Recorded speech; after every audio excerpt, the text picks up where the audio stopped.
할렐루야. 또 새로운 하루가 시작되었습니다. 어떠한 마음을 가지고 하루를 맞이하셨습니까? 저나 여러분이나 공통되게 우리가 해야 할 사명이 있습니다. 그것은 바로 하나님의 나라를 꿈꾸고 하나님 나라 확장을 위해서 애쓰고 수고해야 한다는 것입니다. 하나님의 나라가 무엇입니까? 바로 하나님의 뜻이 있는 곳이 바로 하나님의 나라입니다.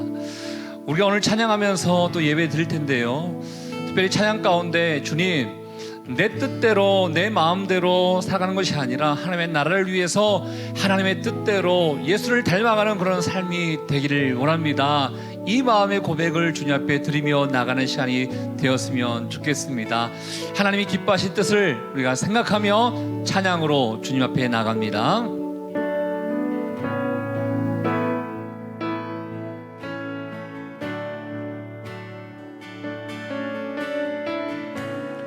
내 삶의 소망, 내가 바라는 한 분, 예수 닮기를 내가 원하네. 한없는 사랑,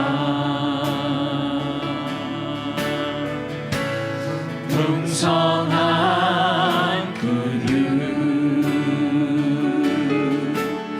예수 닮기를 내가 원하네. 예수 닮기를, 예수 보기를, 예수만 높이길 내가 원하네. 내 평생 소원, 예수 닮기를, 예수만 닮기를 내가 원하네. 2절 고백합니다. 혼유하시고 온유하시고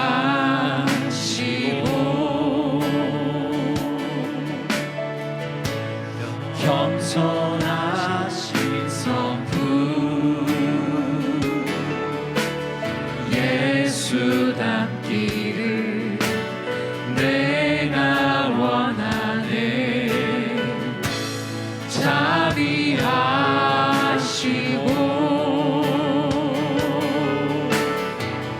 위로자 되신 주, 예수 닮기를 내가 원하네. 예수 닮기를, 예수 보기를, 예수만 높이길 내가 원하네. 내 평생 소원, 예수 닮기를, 예수만 닮기를 내가 원하네. 예수 닮기를, 예수 보기를, 예수만 높이길 내가 원하네. 내 평생 소원, 예수 닮기를, 예수만 닮기를 내가 원하네. 우리 선포합니다. 완전하신 예수, 완전하신 예수, 새롭게 하십니다. 새롭게 하시네. 연약한 내 영혼 온전하게 되리. 다시 한번 고백하며 완전하신 예수, 완전하신 예수, 새롭게 하시네.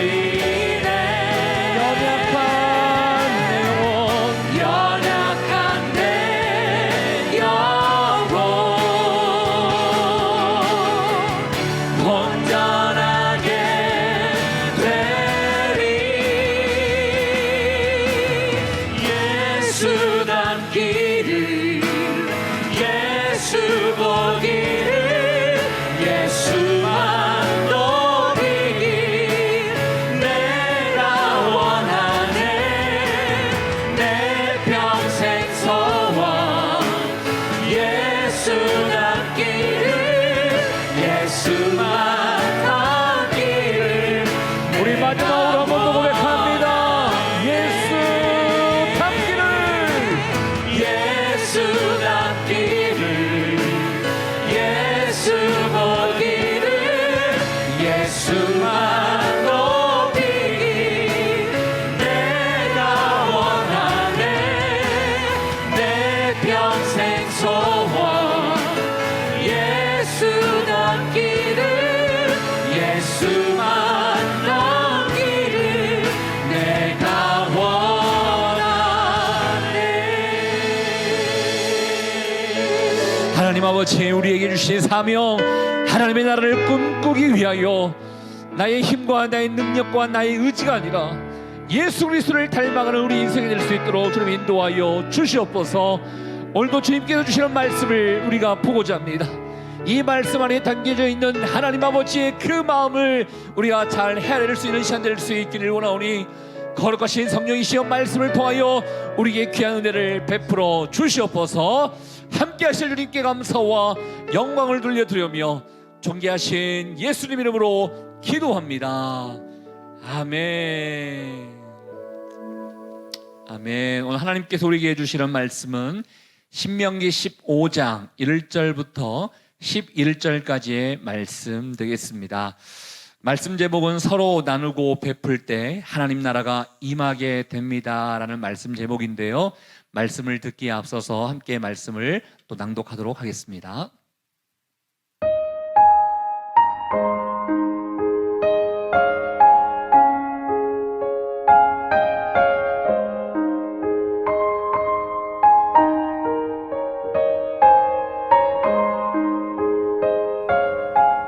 신명기 15장 1절에서 11절 말씀.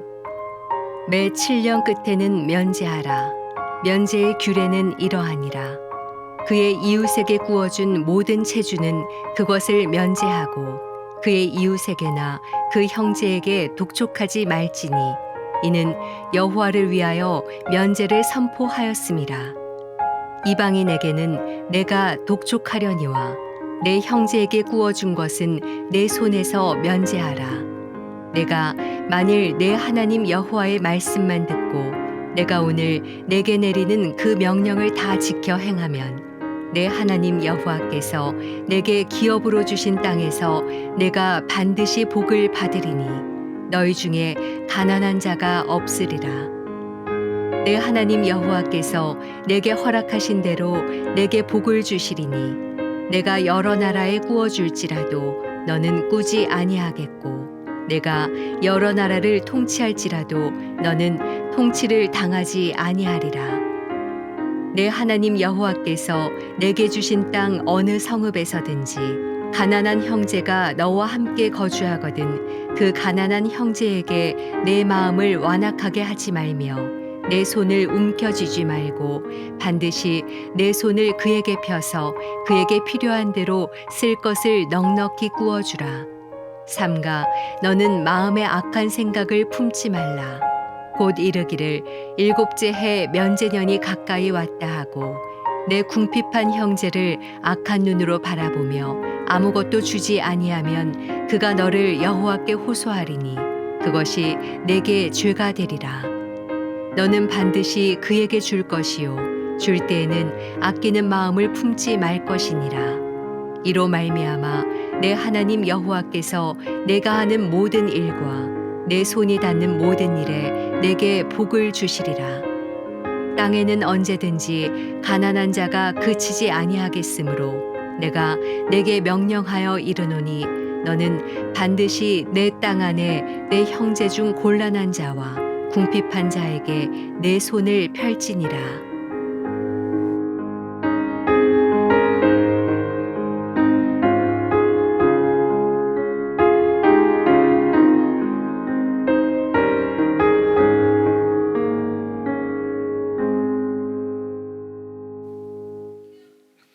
할렐루야. 오늘 5월 8일 아침 맞이했습니다. 오늘은 어버이날이네요.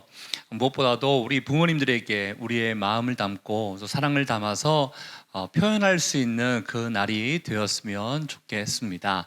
어제의 말씀에 이어서 오늘 말씀 또한 물질에 관련된 이야기를 좀 함께 나누고자 합니다. 어제는 11조 헌금에 대해서 이야기했다면 오늘은 빚에 대해서 우리에게 말씀을 해주고 있습니다. 보통 물질과 신앙이 이렇게 어울릴 수 있을까라고 생각하시는 분들이 있는데요. 여러분, 물질과 신앙은 굉장히 밀접한 관계가 있습니다. 물질 생활 또한 우리에게 있어서 신앙생활의 모습을 보여주는 거기 때문에 어떻게 보면 물질 생활을 잘 하시는 것이 신앙생활을 잘한 것이다라고 얘기해 볼 수 있다는 것이죠. 오늘 1절 말씀 가운데 이렇게 이야기가 시작되는데요. 제 7년 끝에는 면제하라, 이런 말씀이 있습니다. 7년 끝이라고 하기 때문에 안식년이라고 생각하시면 됩니다. 이렇게 안식년이 돌아오거든 누가 너희에게 빚을 졌을 때 그 빚을 면제해 주라라고 하나님께서 명령하고 있다라는 것입니다. 여러분, 우리가 먼저 이 마음을 좀 알아봤으면 좋겠는데요. 하나님께서는 가난한 사람들에게 대한 큰 관심을 가지고 있다라는 것입니다. 보통 우리가 자녀를 이렇게 키울 때요, 어떤 자녀는 잘하는 자녀가 있고 어떠한 자녀는 취약한 부분이 있는 자녀들이 있습니다. 부모의 마음은 때로는 취약한 부분을 가지고 있는, 즉 연약한 부분을 가지고 있는 그 자녀에게 더 마음과 관심을 갖게 되는 것입니다. 하나님께서 모든 자녀들을 아버지께서 모든 자녀들을 자녀로 삼아 주셨는데 그 중에 가난한 자가 있다는 것입니다. 그 가난한 자들이 계속 가난해지지 않기 위해서 하나님께서 제도를 만들어 주시는데 방금 오늘 말씀에 읽으셨던 것처럼 면제라라는 것입니다. 그런데 여러분, 말씀을 더 읽다 보면요, 이런 생각이 들 것입니다. 보통 면제? 그러면 50년째 되는 희년을 얘기하는 것이 아닌가? 이렇게 생각해 볼 수 있을 것입니다. 그런데 여기 나와 있는 오늘 안식년의 면제하라는 것은요, 사실 희년의 면제는 완전히 다 탕감하는 것인데 이 안식년의 면제하라는 것은 어떻게 보면 그 7년째 되는 그 해에 그 연도에만 면제하고 받으려고 생각하지 말고 지나고 난 다음에 받아라는 뜻으로 이해해 볼 수도 있는 것입니다. 왜 하나님께서 이러한 법을 주셨을까? 그 가난한 자들의 안타까운 현실을 하나님께서 알고 계시기 때문에 이러한 제도를 주셨다는 것입니다. 저는 먼저 오늘 말씀을 통해서 가난한 자들의 마음을 한번 좀 헤아려 볼 수 있는 저와 여러분 되었으면 좋겠습니다. 여러분, 가난한 자들은요, 때로는 물질의 이런 궁핍함 때문에 정신적인 고통과 정신적인 아픔을 가질 때가 있습니다. 그러다 보면 이 정신적인 아픔이 더 지나치다 보면 육체의 질병까지 연결되기도 합니다. 보통 스트레스가 만병의 그 원인이다, 이런 표현이 있는 것처럼 정신적인 고통을 가지고 있는 사람이라면 육체의 질병까지 연결될 수도 있는 것이죠. 또 가난한 자들, 빚을 지고 있는 자들을 한번 생각해 보십시오. 내가 돈을 갚아야 되는데 돈을 갚지 못함으로 인해서 인간관계가 어떻게 보면 파괴될 때가 있습니다. 인간관계가 파괴가 되면 삶 자체가 이렇게 망가지게 됩니다. 그러다 보니까 정상적인 삶을 살아갈 수가 없습니다. 하나님께서도 이 모든 것들을 다 알고 계셨기 때문에 빚을 지고 있는 자들에게 조금 더 살 수 있는 기회를 주고자 누가 너희에게 빚을 지거든 면제하라, 이 명령을 우리에게 주고 있다라는 것입니다. 사실 하나님이 원하시는 그 마음은요, 모든 사람들에게 또 모든 지역과 모든 환경 가운데 가난이 없었으면 좋겠다, 이게 하나님의 마음인 것이지요. 하나님께서 말씀을 통해서 우리에게 이렇게 말씀해 주고 계시는데요, 특별히 읽으셨던 4절, 5절 말씀 가운데 이런 표현이 있습니다. 너가 만일 내 하나님 여호와의 말씀만 듣고 내가 오늘 내게 내리는 그 명령을 다 지켜 행하면 내 하나님 여호와께서 내게 기업으로 주신 땅에서 내가 반드시 복을 받으리니 너희 중에 가난한 자가 없으리라. 하나님의 명령대로 가난한 자들을 돌보면서 또 좀 여유 있는 자들은 이 가난한 자를 돌보라는 하나님의 말씀에 순종한다면 너희에게 반드시 복이 임하게 될 것이다 라고 이렇게 말씀해 주고 있다라는 것입니다. 그러면서 하나님께서 놀라운 축복을 주시는데요, 저는 이 축복이 바로 저의 축복, 여러분의 축복이 되었으면 좋겠습니다. 그 말씀이 6절 말씀인데요, 우리 6절 말씀은 한번 자세히 한번 보시면서 함께 읽어보도록 하겠습니다. 6절입니다. 시작. 내 하나님 여호와께서 내게 허락하신 대로 내게 복을 주시리니 내가 여러 나라에 꾸어줄지라도 너는 꾸지 아니하겠고 내가 여러 나라를 통치할지라도 너는 통치를 당하지 아니하리라. 아멘. 저 여러분 가운데 바로 이러한 축복이 임했으면 좋겠습니다. 여러분의 삶 가운데 누구에게 꾸어주면 꾸어줬지 꾸지 아니하는 자 될 수 있기를 주의 이름으로 축복합니다. 이게 사실 물질의 복 아니겠습니까? 사실 우리가 하나님께서 기회 주셨고 또 벌 수 있는 능력을 주신 그 이유가 있습니다. 어떻게 보면 돈을 버는 목적이 있는데요, 여러분 돈 버는 것은요, 이렇게 잡으라고, 쥐라고, 또 잘 모아서 잘 모으기만 하라고 이 돈 주신 게 아닙니다. 돈을 주신 목적이 있는데 그 말씀이요, 사실 8절 말씀 가운데 있습니다. 8절 말씀 볼까요? 반드시 내 손을 그에게 펴서 그에게 필요한 대로 쓸 것을 넉넉히 구워주라. 연약한 자들에게 뭔가 도움이 되는 사람이 되라고 우리에게 물질을 주신 것입니다. 여러분, 많이 가지고 싶어하는 마음이 있지요. 누구에게나 가질 수 있는 마음입니다. 근데 그 마음을 가질 때 하나님, 내가 이 물질을 통하여 연약한 자들에게 도와주고 싶습니다. 연약한 자들을 위해서 내가 쓰고 싶습니다. 연약한 자들에게 내가 구워주고 싶습니다. 이 목적을 가지고 잘 벌 수 있는 여러분 될 수 있기를 바랍니다. 사실 그 전에 7절 말씀 가운데 이런 표현이 있어요. 가난한 형제에게 내 마음을 완악하게 하지 말며 너의 손을 움켜쥐지 말고, 이런 표현이 있습니다. 이런 움켜쥐는 것이 아니라 다른 사람들에게 구워줄 수 있는, 베풀 수 있는 저와 여러분 될 수 있기를 주의 이름으로 축복합니다. 처음 말씀 기억나십니까? 안식년을 너희가 맞이하거든 그 사람의 빚을 면제하거라, 이 말씀이 있는데, 사실 여러분, 사람이 계산적이지 않습니까? 때로는 욕심을 가지고 있다 보니까 이것을 악용하는 사람들이 있습니다.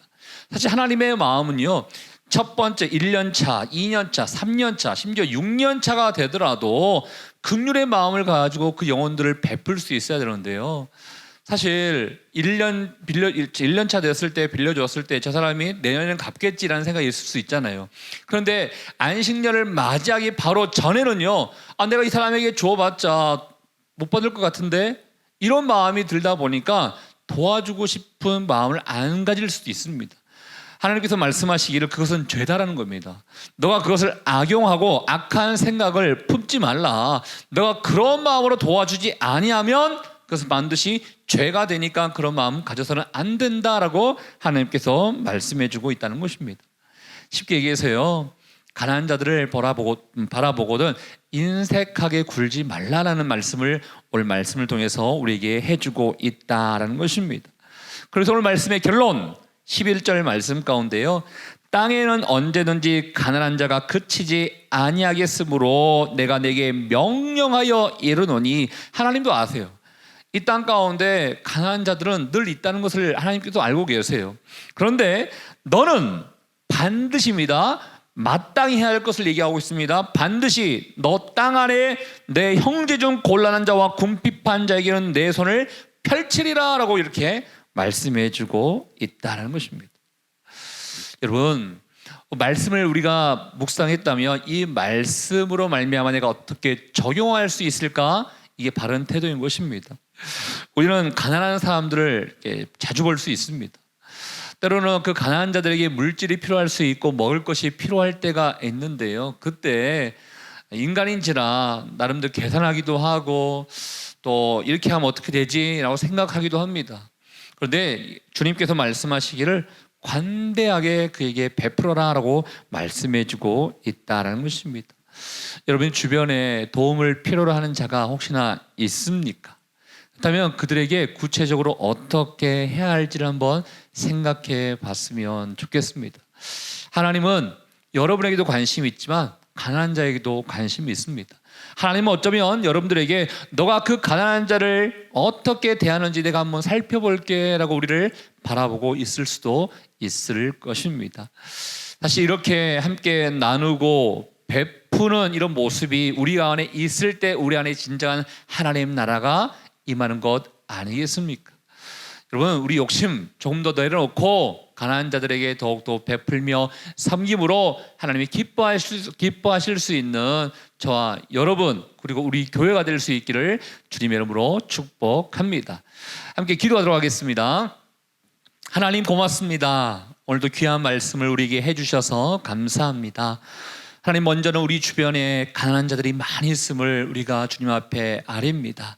하나님, 주님 또한 그들에게 관심 많이 있음을 우리가 알고 있사오니 그들에게 인색하게 구는 것이 아니라 관대하게 베풀면서 우리가 움켜잡고 있는 모든 것들을 펼 수 있는 우리 모두가 될 수 있도록 인도하여 주시옵소서.